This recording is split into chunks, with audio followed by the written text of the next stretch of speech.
यह कहानी है उस लड़की की जिसने बचपन से ही पोलियो से ग्रसित होने के बावजूद कभी हार नहीं मानी और गरीबी से लड़ते हुए अपने मुकाम तक पहुंचती है।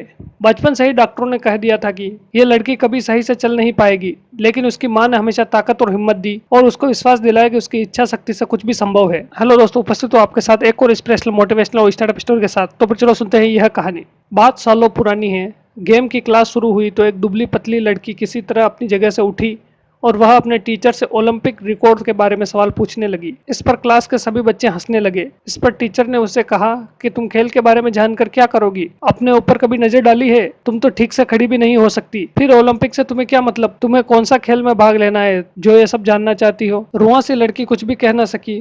सारी क्लास उस पर देर तक हंसती रही। अगले दिन जब खेल पीरियड में उसे बाकी बच्चों से अलग बिठा दिया गया तो उसने कुछ सोचकर बेशकियां संभाली और दृढ़ निश्चय के साथ बोली, सर याद रखिए, अगर लगन सच्ची और इरादे बुलंद हो तो सब कुछ संभव है। आप देख लेना, एक दिन यह लड़की सारी दुनिया को हवाओं में बातें करके दिखाएगी। उसकी इस बात पर सभी बच्चों के बीच ठहाका गूंज उठा। उस वक्त सबने इसे मजाक के रूप में लिया, लेकिन तभी से वह लड़की तेज चलने के अभ्यास में जुट गई। अब उसने मोटी मोटी दौड़ में भाग लेना भी शुरू कर दिया, लेकिन बहुत सारी रेस में उसको हार नसीब हुई। लेकिन उस लड़की ने संकल्प लिया था कि मैं हार नहीं मानूंगी। कुछ समय बाद उसकी मेहनत सफल होने लगी।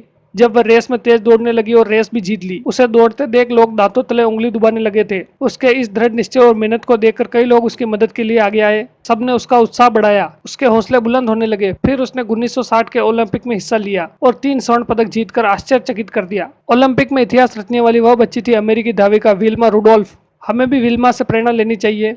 विल्मा रुडोल्फ की स्टोरी को सुनकर आपको समझ में आ गया होगा कि आपकी मानसिक शक्ति आपकी शारीरिक शक्ति से कई ज्यादा होती है। जरूरत है उसको पहचानने की। तो दोस्तों, कैसी लगी आज की हमारी कहानी हमें जरूर बताइए। इस प्रकार की मोटिवेशनल लाइफ चेंजिंग और स्टार्टअप स्टोरी सुनने के लिए हमारे इस चैनल को जरूर सब्सक्राइब कीजिए।